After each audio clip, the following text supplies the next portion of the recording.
So ticket ಎಷ್ಟನೇ ತಾರೀಕಪ್ಪ, 1 ಮಂತಿಂದ 14ನೇ ತಾರೀಕಿಗೆ ಮಾಡಿದ್ವಿ. ಸೊ ಇವತ್ತು ಕನ್ಫರ್ಮ್ ಆಯಿತು. ಇವತ್ತು ನಾವು ಹೋಗ್ತಾ ಇರೋದು ಕುಂಭಮೇಳಗೆ. ಕುಂಭಮೇಳದಿಂದ ಅಯೋಧ್ಯೆಗೆ ಹೋಗಬೇಕು. ಅಯೋಧ್ಯೆಯಿಂದ ಇನ್ನೊಂದು ಕಡೆ ಹೋಗಬೇಕು ಅಂತ ಪ್ಲ್ಯಾನಲ್ಲಿ ಇದ್ದೀವಿ. ಬಟ್ ನೋಡೋಣ, ಅಲ್ಲಿಗೆ ಹೋದ್ಮೇಲೆ ಸಿಚುವೇಶನ್ ನೋಡಿಕೊಂಡು ಹೇಳ್ತೀನಿ ಹಾಗೆ. ಸೊ ಇಷ್ಟಂತೂ ರೆಡಿ ಆಯಿತು. ಸೊ ಇವತ್ತು ಹೋಗುವ ಸಂದರ್ಭ ಬಂದೇ ಬಿಡ್ತು. ಸೊ ಎಲ್ಲರೂ ರೆಡಿ ಆಗಿದ್ದಾರೆ ನಮ್ಮ ಬಾಯ್ಸ್ಗಳು. ಅವನು ರ್ಯಾಪಿಡೋ ತರಿಸ್ತಾವನೆ. ಓ ಶ್ಯಾಟ್, ಆಲ್ರೆಡಿ ಫುಲ್ ಲಗೇಜ್ ಎಲ್ಲ ರೆಡಿ ಆಗಿಬಿಟ್ಟಿದೆ. ಸೊ ಇನ್ನೇನು ಹೋಗೋದಷ್ಟೇ.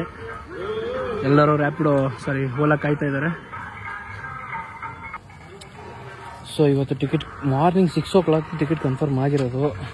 ತುಂಬ ಬೇಗ ಮಾಡಿಬಿಟ್ರು ಅವರು. ಕಳ್ಕೊಂಡ್ಬಿಟ್ಟಿದ್ವಿ. ಹೋಗಲ್ಲ ಬಿಡು, ಇನ್ನೇನು ಮುಗೀತು. ಅಂದರೆ 70 ಜನನೂ ಫಸ್ಟು 120 ಜನ ಏನೋ ಇದ್ದರು. ಸೊ ಅದಾದಮೇಲೆ ಬರ್ಬರ್ತಾ ಕಡಿಮೆ ಆದರು. ಅದಾದಮೇಲೆ 39 ಮೆಂಬರ್ಸ್ ಏನೋ ಇದ್ದರು. ಬರುತ್ತಲ್ಲ RSC ಬುಕ್ ಆಗಿದೆ. ಸೊ ಏನು ಪ್ರಾಬ್ಲಮ್ ಇಲ್ಲ, ಆರಾಮಾಗಿ ಹೋಗೋಣ ಅಂದ್ಬಿಟ್ಟು ರೆಡಿಯಾಗಿ ಎಲ್ಲರೂ ಹೋಗ್ತಾ ಇದ್ದೀವಿ. ಸೊ ಇನ್ನೇನು ಬರಬೇಕು, ಗಾಡಿ ಬರಬೇಕು, ಅದಕ್ಕೆ ವೇಟಿಂಗ್. ಇದು ಮುಂದೆ ಸರ್ಕಾರಿ ಈ ಕಡೆ ಅಲ್ಲಿ ಒಂದು ಆಟೋ, ಈ ಕಡೆ ಆಟೋ ಇರ್ತದಲ್ಲ BBMP ಸಾಂಗ್ ಹಾಕಿದಾರ ಒಳಗಡೆ ಬನ್ನ. ಇಲ್ಲಿಂದ ಸೀದಾ ಮೆಜೆಸ್ಟಿಕ್ಕಿಗೆ.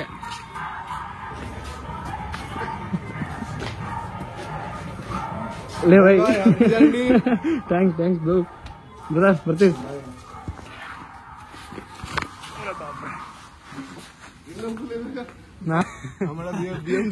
BMW ಅಣ್ಣ ಒಟ್ಟು ಬೇಡ. ನಮ್ಮ ಡ್ರೈವರು.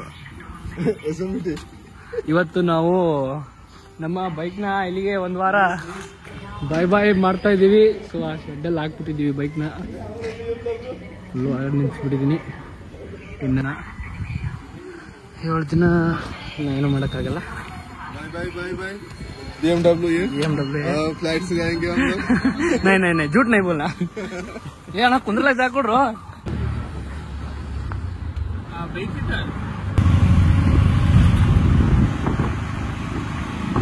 Doggy running.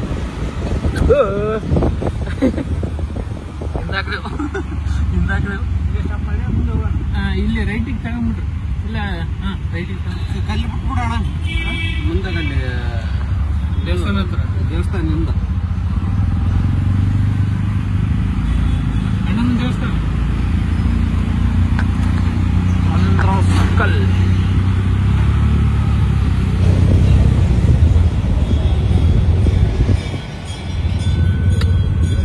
ನೋಡೋಣ.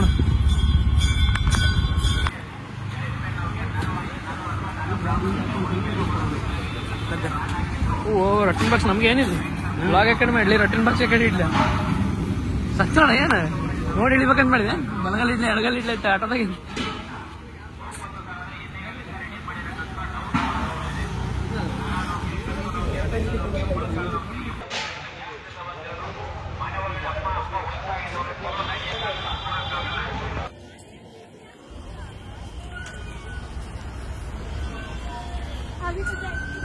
ಕ್ಲೈಮೇಟ್ ಮಾತ್ರ ಬಿಸಿಲೇ ಬರ್ತಾ ಇಲ್ಲ ಗುರು. ಫುಲ್ಲು ಮೊಬ್ಬು ಹೊಡಿತೈತೆ.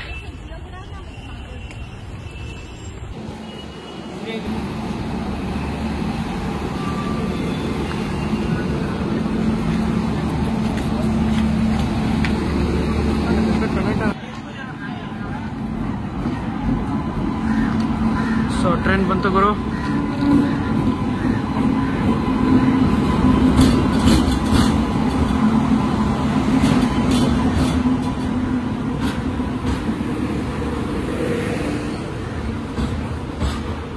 ಪ್ಲಾಟ್ಫಾರ್ಮು ಇದೆ.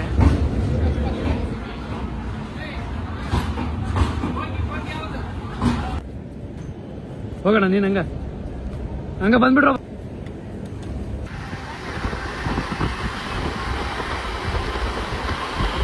So ಇವಾಗಷ್ಟೇ parcel ತಗೊಂಡ್ಬರೋ ಇಡ್ಲಿನ ತಿನ್ಕೊಂತಿದ್ವಿ. ಇನ್ನು ಟ್ರೈನ್ ಬಿಟ್ಟಿಲ್ಲ.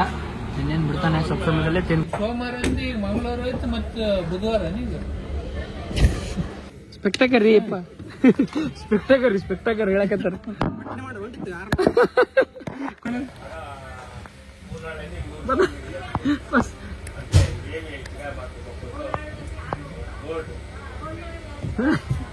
ರೋಡ್ ಚಸ್ಸನ ನೋಡಿ ಬಂದ ನೋಡು.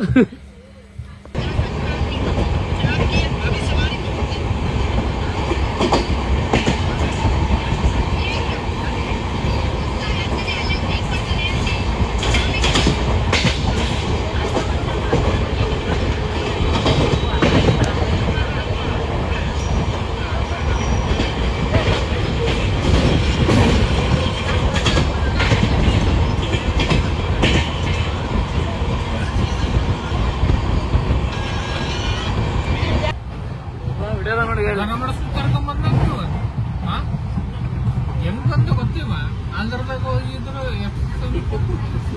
ಅದಕ್ಕೆ ಒಂದಿನ ಇಲ್ಲೇ ಮಾಡೇನ್ರಿ.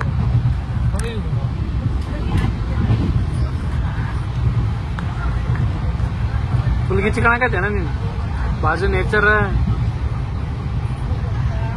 ಹುಡುಗಿ ಫಿಕ್ಸ್. ಚಾಯ್ ಚಾಯ್ ಚಾಯ್ ಬರ್ತಾರೆ ಆಲೂ ಆಲೂ ಆಲೂ.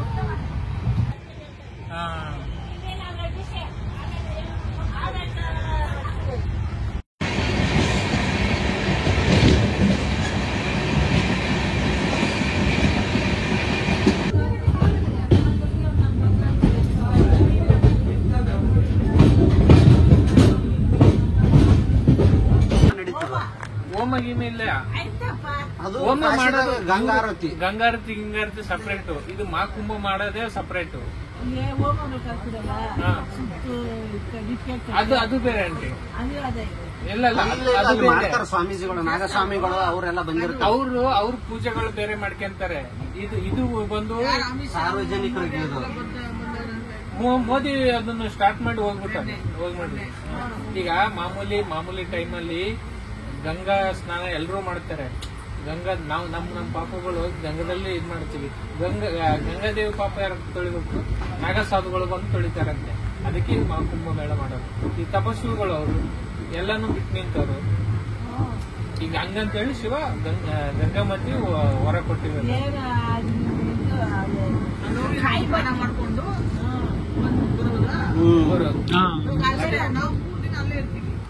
ಅಲ್ಲಿ ಸುತ್ತಮುತ್ತ ದೇವಸ್ಥಾನಗಳಿವೆ, ತೋರಿಸ್ತಾರೆ. ಅಲ್ಲಿ ಇರ್ತಾವ ಒಳ್ಳೇದು ದೊಡ್ಡ ದೊಡ್ಡ ನಾಗಸಾಧುಗಳು ಬಂದಿರ್ತಾರೆ. ಅವ್ರ ದರ್ಶನನೇ ಎಲ್ಲೆಲ್ಲ ತಪಸ್ ಮಾಡಿರ್ತಾರ ಅಲ್ಲೆಲ್ಲ ಬಂದಿರ್ತಾರೆ. ಅದು ಎಲ್ಲರಿಗೂ ಸಿಗಲ್ಲ ಭಾಗ್ಯ ಅಲ್ಲಿಗೆ ಹೋಗಕ್ಕೆ. ಈ ಟೈಮಲ್ಲಿ ಹೋಗಕ್ಕೆ ಸಿಗಲ್ಲ ಅಂತ ಏನ ಎಲ್ಲೆಲ್ಲರೂ ಬರ್ತಾರಂತೆ, ಟಿವಿಗಳು ತೋರಿಸ್ತಾರೆ. ಅಲ್ಲಿ ಹೋಮಗಳು ಹಾಕವ್ರೆ, ನ್ಯೂಸ್ ಹಾಕಿ ತೋರ್ತಾರೆ. ನಾವು ನೋಡ್ತಿರ್ತಾರೆ,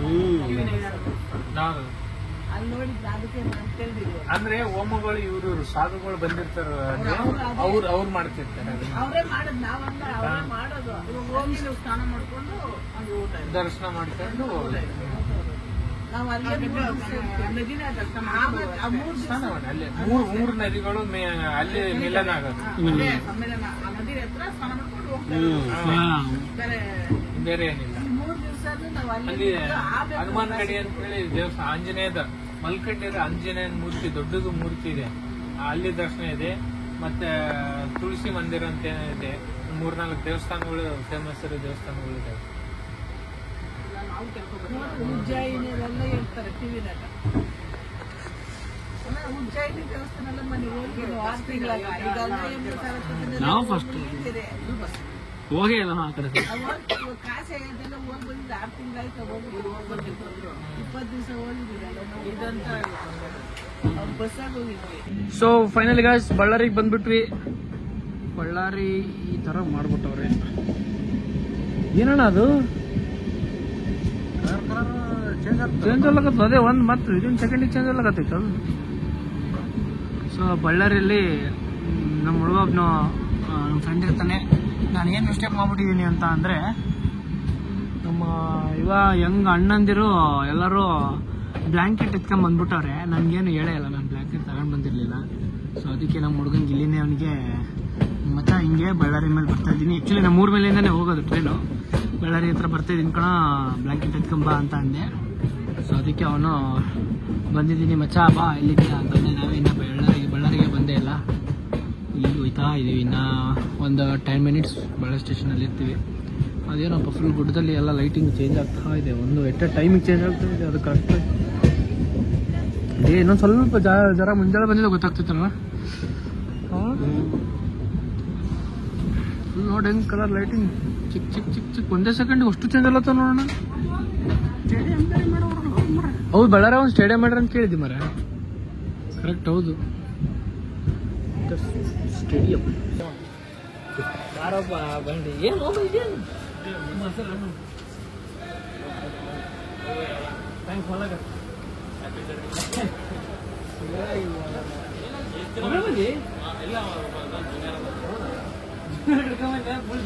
ಕೆಲಸ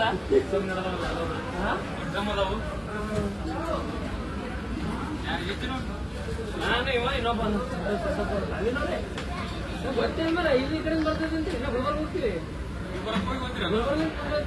ಗುಲ್ಬರ್ಗ ಆಕ್ಚುಲಿ ನಮ್ಮ ಮನೆ ಹಾರಾಗೆಲ್ಲ ಏನೋ 8:09 ತನಕ ಇದ್ದು ಅಂತ 12:40 ಅಲ್ಲೆಲ್ಲ ತರ್ಸ್ಕೊಂತೀವಿ. ಬಾಯಿ ನಿಂದೆ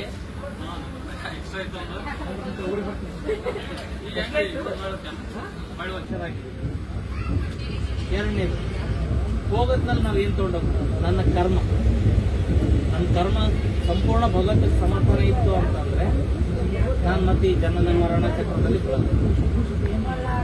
ಇದು ನನಗೆ ಗೊತ್ತಿಲ್ಲ. ಮೂರನೇದು ಏನ್ ಪ್ರತಿಕ್ರಿಯೆ ತಗೊಂಬಂದಿವಿ.